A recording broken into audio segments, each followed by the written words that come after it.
you're going to put 3% down and you're going to pay the same price that you would pay for an apartment, why throw all that money away that you'll never see again?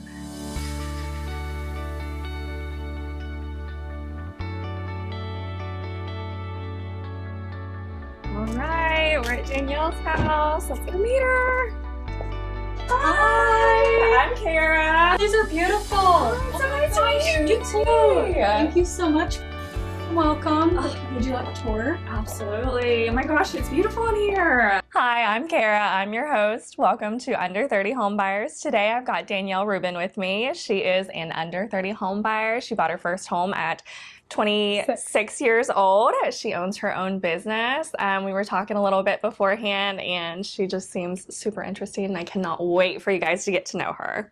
So can you tell us a little bit about yourself? Yeah, well, hi. First, thank you for having me here. I'm 27. I bought my home at 26 years old, so a year and a half. I was born and raised in Cherokee County. Actually, my parents' home is 4.5 minutes down the street. So had to be close to home. It kind of worked out perfect, but went to Woodstock High School, Kennesaw State University for softball, transferred to Georgia College, have 2 degrees in special education, and now I'm here. Awesome. And you're a business owner. So can you tell us a little bit about what the business is, how you got started, how you knew you wanted to do that? Yeah, so I played softball my entire life and I was injured a lot. My last 3 years in college was really hard for me.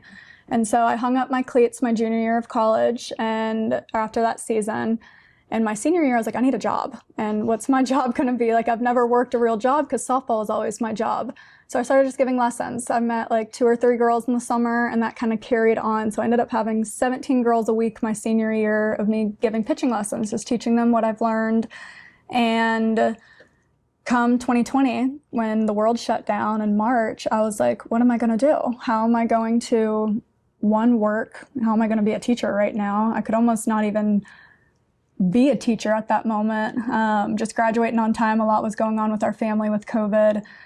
And I told myself, if all turns out well with my family, I'm going to try to make this work. I'm not ready to give up softball. I had to hang the cleats up, but I'm not ready to hang my personality up with it. And so I just kind of started posting my life on social media with softball, and it's really grown since. I started with 5 girls, and I've worked with over 3,000. Oh, wow. My goodness, that's incredible. Thank you. And you said you bought your house about a year and a half ago. What made you think, okay, it's time to buy a house? Yeah, so COVID hit, and I ended up living with my parents for about a year. And then in 2021, my papa passed away. And the night that and I'm really close. Sorry, I'm going to get emotional a little bit. I'm really close with him and my Nana. They're my number one supporters. I was not expecting to get emotional. I'm sorry. Okay. Oh, okay. In 2021, he passed away, and I ended up sleeping over at my Nana's house that night. And I never left. I ended up just moving into her basement, and I turned that into me just living there for 3 years, and I was helping her heal. She was helping me heal, and I was just saving a whole lot of money and learning about investing. So I was investing a lot of my money. My dad taught me how to use E-Trade and how to utilize that, and I was really trying to balance learning about that so I could potentially buy a home at someday or rent. But it was healing. So living there for 3 years, I was able to grow myself. I was able to grow my business, my brand. I was able to learn a lot. And I didn't have to pay anything. So it was that was convenient of just in the kind of that time period of transitioning. And something else with this whole process is I think it's so important to save money. And the only way that I could save money is living back at home. So after college, I knew I was going to live with my parents. And as long as I was working, I was allowed to live with my parents. So that was kind of a rule of you will have a job, you will be working towards something, then you can stay with us. And when I lived with my Nana, for 3 years, it was kind of I'm in my mid-20s, I'm living with my Nana, who I love to death, but it is part of me was is that holding me back a little bit from experiencing more life in your 20s? And I had to put my ego aside. I'm what's more important? I'm getting these are memories that I'll forever cherish. I'm so happy that I could live with her, be with her, save money. And I didn't care that people were looking, if people looked at me oh, you live at home, you should be too if you want to save money and provide for yourself one day. I was always thinking for my future and thinking of what my future husband would want or my future kids or like the life that I was raised. I was very blessed with how my upbringing was, that I want to provide that.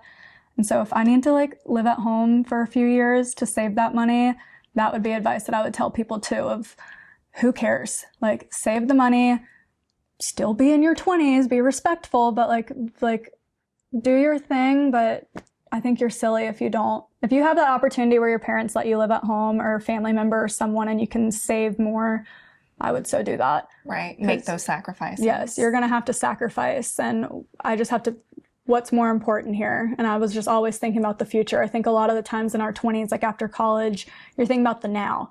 Like, what do I do now? Now. And I think if you put your mindset more in the future of what does it look like for the next 5-10 years, like when someone asks you what's your 5-year plan, if you don't have one, I think that should be a wake-up call of like, oh, let me prep for what this next phase in my life looks like. And that's something that really helped me realize, oh, like I'm okay, like I'm good. I'm not behind right now living at home. If anything, I'm helping prep my future to be stronger in the future. And so that's something that I really had the help and the guidance on and kept me level-headed. Like I think it just allowed me to be level-headed through this process. Okay. So what was the magic? Okay, it's time. It hit me a little bit. I went through a lot of health issues. So like me going through a bunch of health issues, I kind of went down a rabbit hole a little bit of like, I'm living in an old house. Is like, am I getting infected by mold? Like this is kind of like dramatic. Like it was kind of a lot, but I was like, what's going on right here? And it just hit me. So it was just time. I was like, I'm ready to be on my own. I really helped my Nana get through this time period. She helped me get through this time period, but I'm ready to spread my wings. There's more out there for me, and I feel I'm trapped in this bubble a little bit. It was perfect for me, but I was ready to fly my wings. I was like, I need to be uncomfortable again. So like that's something that I've always loved, is like being comfortable, getting comfortable with being uncomfortable. And I lost that for a little bit. It was just security. So I was like, I need to spread. So that was just kind of time to happen. Yeah. Oh, that's great. That's great. And what was your first step? Did you find a loan officer or an agent? What did you do to get the process started? Well, first off, I was going to rent. Okay. My dad was kind of like, buy a house, like, you crazy? Like it was one of those things like, are you crazy? And I'm like, well, I don't know. I just need to move. Like It was one of those things. And I'm very like, if I want to do something, I want to do it right then. It's hard for me to process. So he's my voice of reason. I am not. So I'm more reactive and he's proactive. And he was like, you're not buying a house yet. I was like, okay, like I trust you financially, I trust your opinion. Well, then he reached out to his loan officer, and was just running some numbers. And he was like, you should do it. Like she should do that. If you're going to do that, she's going to spend that much money renting, you might as well invest your money into a house. And so that process happened very quickly. It was from like February, like very quickly of February, I was like looking at apartments, to May is when we were looking at houses, or April we were looking at houses. Like I didn't know I was going to buy from February to March, and then April happened. Oh my gosh. And so we just kind of ran numbers, and my parents, I got really involved because I'm like panicking. I'm like, I don't know anything about this. I'm not comfortable.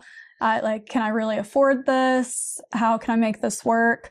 And so my mom was kind of my right-hand man with my realtor, and we were kind of looking all over the place in Cherokee County. I wanted to be close. I'm a homebody, and whenever I have kids, I wanted to just be close to my parents and find a good investment home. That was something, because being single, I was like, this is not going to be my forever home. Right.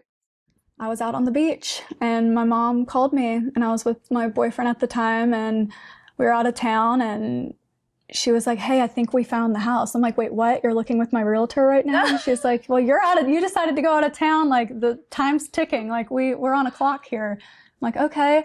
She goes, look at it on Zillow. She sends me the link. And little did I know, she put an offer on another house too. So there's 2 houses in Bridge Mill that have offers. And I'm like, well, I trust you and Dad's opinion right now, because again, I'm very type B and they're type A, and I truly trust them with everything in my life. And I was like, okay, like I'll see it Sunday when I get home.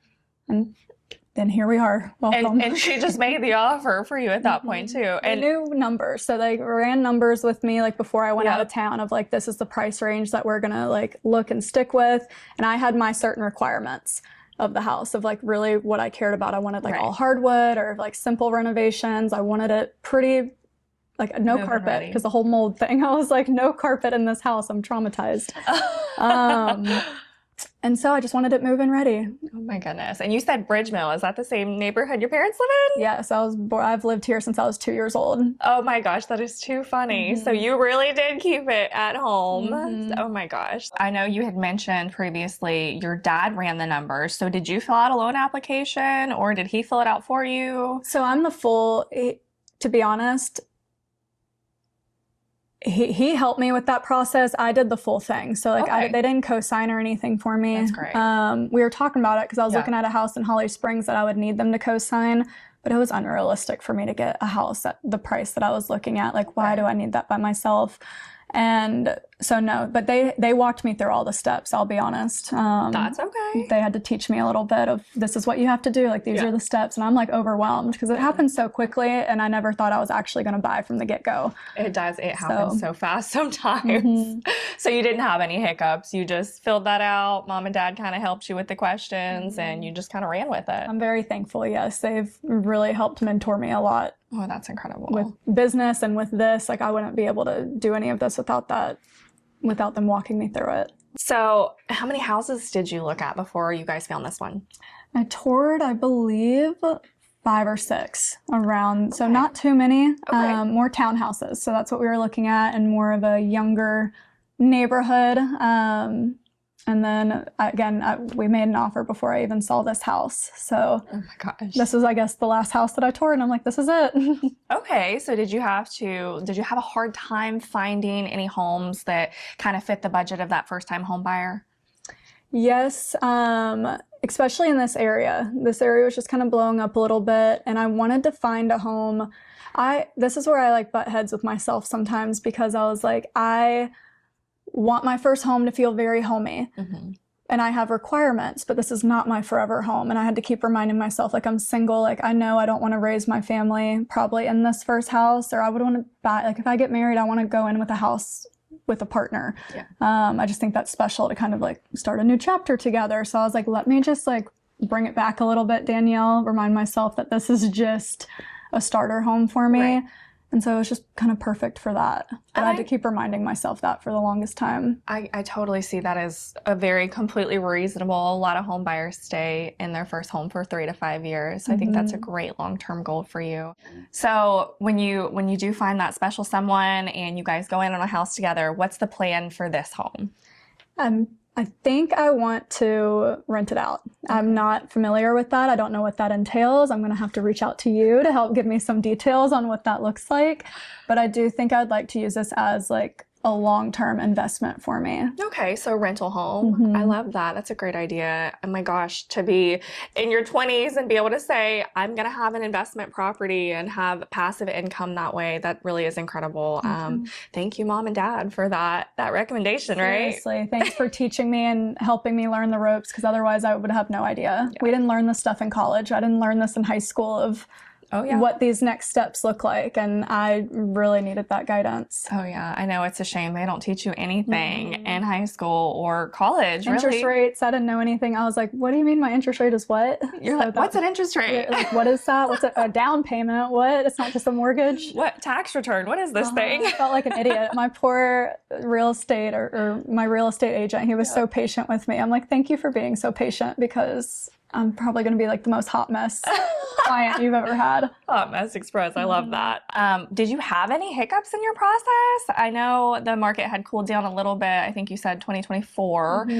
So it definitely wasn't that 2020 market, but did you have any issues that you ran into?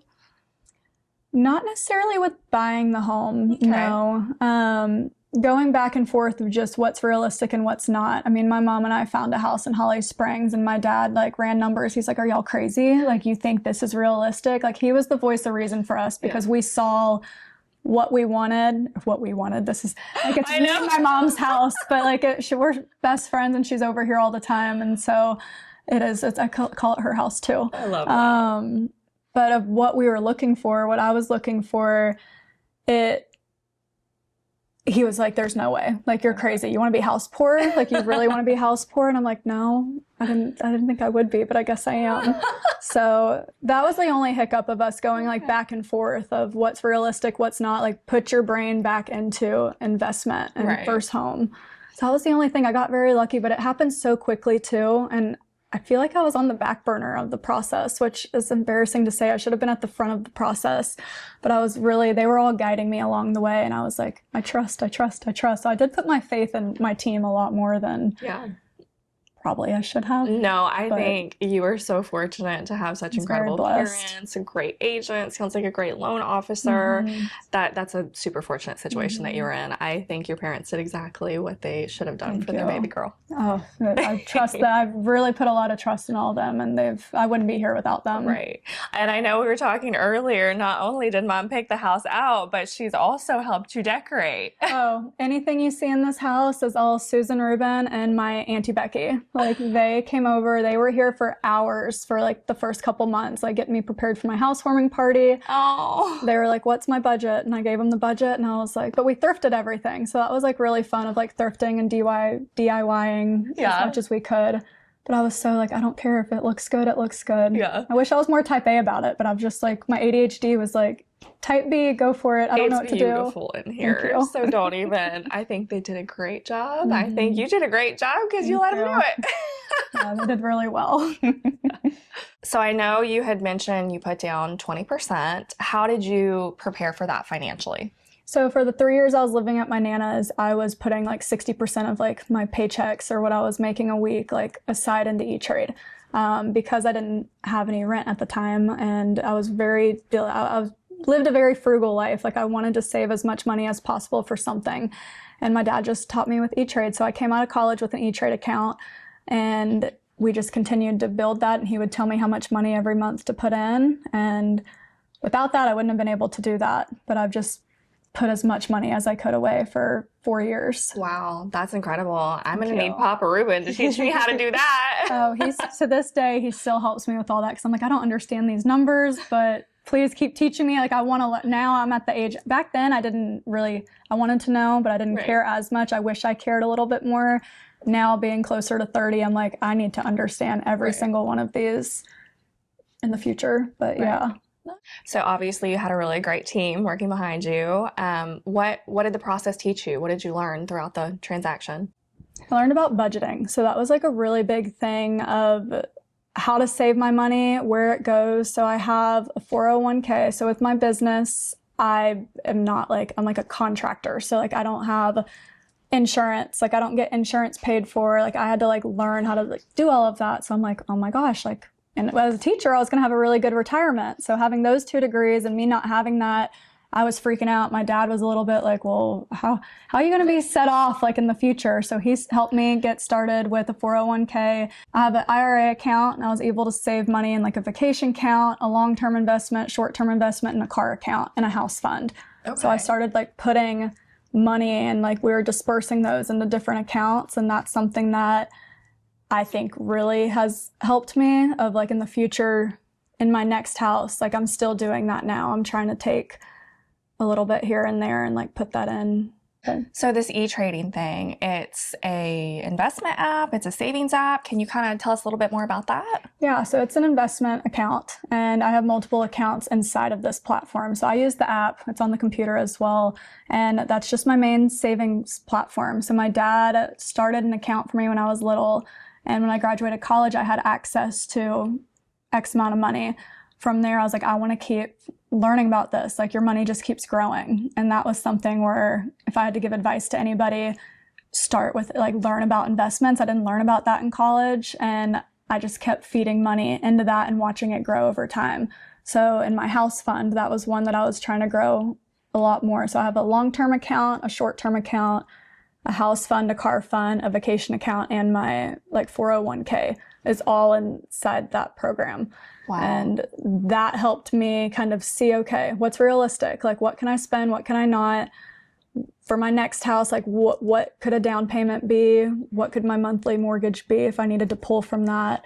And so that's something that I think really helped me. And I had no idea about that. And like not many people in college knew a lot about that. So that's advice that I would give, is to like learn about E-Trade. There's so many different investment accounts out there, but being able to watch your money grow over time, like that long-term account, like I'm not touching that money.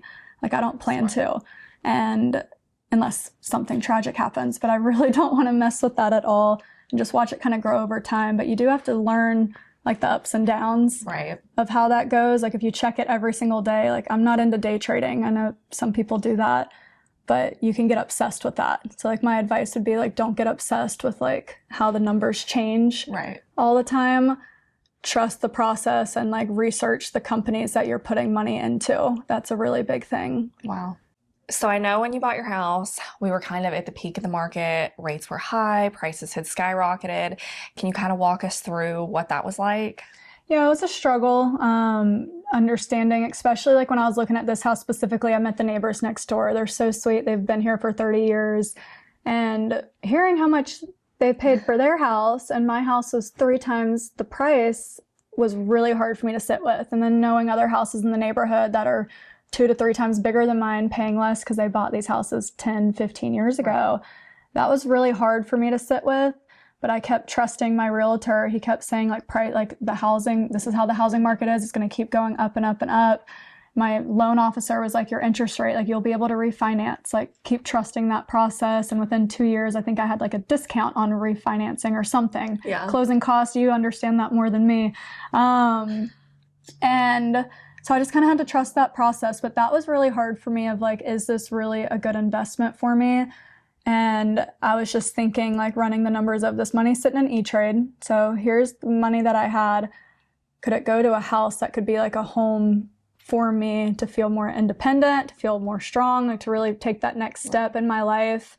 And if I'm going to be paying the same monthly rent somewhere else, I'd rather be paying it towards a home for investing. So that's what allowed me to feel comfortable with the whole idea, but it was really hard to just believe that like the house next door was how much and this house is what it is. So that was a hard pill to swallow. So are you happy with that decision that you made to purchase instead of renting? I really, especially purchasing, yes. And when I was purchasing home, or when I was looking at all this, I was looking at older homes and like older neighborhoods, and that was just like tough for me because it was a lot of work. I'm like, oh my gosh, like I'm by myself. Like how am I going to fix a staircase that breaks or doing stuff like that? So being able to buy a home in this neighborhood that has a really good HOA and no renter's cap, and it's very family friendly, and I felt very safe here of just growing up. So I would do it all over again. It's been a blessing. Is there anything that you would do differently? Right now, no. Like thinking about it, no, I'm very happy. I'm comfortable with where I'm at. As far as like in the future, looking at homes a little bit more, I think I want to be a little bit more involved in that process, see a little bit more and go back and forth of like, okay, what are really big things that I care about and what are things that are not that big of a deal? Like I wanted a fireplace. I don't even use my fireplace right now. Like with a family, maybe I would. Or what I care about is like, they renovated majority of my house, but the master bathroom. And I'm like, I wish the master bathroom was renovated. So I'm like learning about like things that I would care about in my next home versus things I don't really care about. But I'm very happy as far as like a starter home here. That's great. So I know earlier you had mentioned you had your non-negotiables. So I don't know if your agent told you this or you knew about this, but typically in real estate, our rule of thumb is pick 5. Expect to get 3. Okay. Did you have a 5 and did you get your 3? The main one I cared about was no carpet, or like how much was it going to be to like rip out all the carpet in the house. So luckily the hardwoods or fake hardwoods, whatever these are, this was really what I cared about. And then I just wanted 3 bedrooms.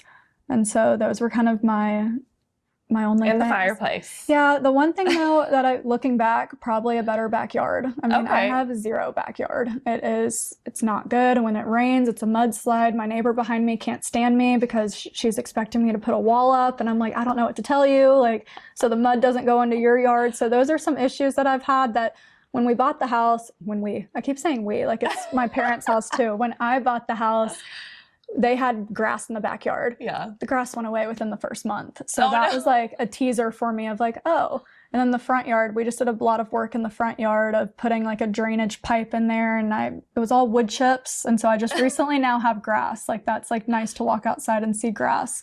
So like those are things that I had no idea about, of like looking at yards. Right. The only thing that we were thinking about, or my dad gave me advice on, is make sure that you don't like live on a hill. So like flood areas. Right. But outside of that, that's going to be a negotiable next time. Is like pay attention to the yard and come when it's raining. Like I want to like see what the house looks like when it's raining. Home inspections during the rain. Yes. They're great. I had no idea. I wanted to come when it was sunny so I didn't get all wet. But like, no, I need to go out in the rain. Oh, that's too funny. But I got majority of everything. So you had to redo the front yard. You had said something about that. Did you do anything else to the house? Yeah, so the front yard was recent. That's like a month ago that I did that. So for a year and a half, it was horrible. Oh. And then as far as with the house, I painted my fireplace. So that's painted. And I had to get a new water heater probably like within the first 6 months. It started, and they told me like the water heater's like on its last limb and it's on the second floor. So that concerned me and my parents of like, if I get a leak, is it just going to like fall out, fall down? Like, what is this going to look like? I started panicking. So the minute my shower started getting colder, I just replaced the whole thing in like a panic. And you say now did you get a home inspection or? Yeah, so went through that whole process. I'll be honest, so the main thing I cared about was if I had mold in the house. I was so, going back to me being such like a hypochondriac, I was so nervous of living in that old house basement of me being infected by mold. I was like, is there mold? So I made him do it like 3 times. Like I had to pay extra for all these mold tests. That's really all I cared about, but everything else passed, thank goodness. But I was so hyper fixated on that. That's awesome. So what's your favorite part about being a homeowner? The freedom. This might sound silly, but just like the freedom of like walking around the house whatever I want to look like. Which sounds like silly, but it was just like, it's like empowering. I don't know. Like I own the house. Like it's nice putting my alarm on at night. Like I'm going to keep myself safe. That's me, myself, and I. Like, let me turn that on. And I love like cooking by myself. Like I'm very independent. So I love my alone time. At first, like my friends are like, are you going to be lonely like by yourself? Like you've always lived with people your whole life. And I'm like, I think I'm going to thrive. Like I think I'm going to like soak this in. I was craving this and I want to be able to do it on my own. I want to better myself before I meet my partner. And so I'm like, let me get uncomfortable. And I it wasn't as uncomfortable as I thought. I wish it was a little bit more. But yeah, I love just cooking and hosting. That's something that I've never hosted people at my Nana's house. It just wasn't, I mean, I did, but it was just a different vibe. And so having people over and all of that, I've really enjoyed it. And my mom, like just having them right down the street, it's so nice that we can like pop by each other's houses and all of that. And you can make them dinner for once. Yes. Yep. Yeah, tables have turned for sure. Oh yeah. Have you hosted any holidays here, like Christmas or Thanksgiving? My family wanted me to do Christmas last year, and I told them like, I don't know if I can fit all of us in this living room area. So maybe like this year for Thanksgiving, they're going to come over for like dessert just to like have them over. But I'm like, for the whole dinner and like, I don't know how we're going to do a table in here. So no, but I did have a housewarming party last September and we had a good amount of people showed up, but I made the whole outside in the backyard. So it was like half inside, half outside party. So very nice. Very nice. So were there any like surprising or unexpected things that came with being a homeowner that you didn't know about before? Protecting termites or preventing termites. I had no idea, like, because I'm on a slab, I didn't even know like being on a slab, what that meant. And they're like, you bought a house on a slab? I'm like, okay, cool. Like I only understood like septic tank or like non-septic. So like, I didn't know like what a slab meant. I'm like, cool, I'm on a slab, it's protected. So they had to like drill, once they said like slabs are prone to termites, they drilled down in my sink. So that was like a whole process, wasn't really cheap. And so I was like, okay. And then like with my lawn, like I don't really care what my yard looks like. Now I do a little bit, but at first for the first month, 3 months, 5 months, I was like, I can't keep up with all of that. Like I don't have a green thumb. I don't know. I've never done that in my life. And now I have to keep up with the yard. So like having that weekly maintenance, that's just an extra expense because it's not something that I can do for myself. I mean, I could learn to do it, but it's just not, you pick your strengths and your weaknesses. And so I'm like, okay. Not for you. Yeah. Not the landscape. Not for me, but only things like that. Little upkeeps, like dusting areas that I had no idea need to be dusted, like cleaning the house. Like I'm so used to being in like a small little room, not a whole 2 floors, bedrooms that I don't even go into sometimes.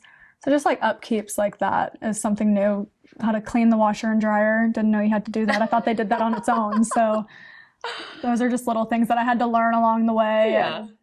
mom reminding me. I have how many reminders on my phone, like calendar reminders, like every 3 months, change my refrigerator filter. Change the filter, like the air filter. Like those are things that I just never would have ever thought of if I was told that kind of right at the beginning. Oh, that's too funny. So I have literally reminders every 3 months that pop up. Hey, that's a good way to do it. That's great advice. Speaking of, do you have any advice that you would give to future homeowners or someone wanting to buy in the near future? Seek help. Don't try to do this. If you're so new to this, get a team behind you, whether that's your family, that's friends, like people who have gone through this process.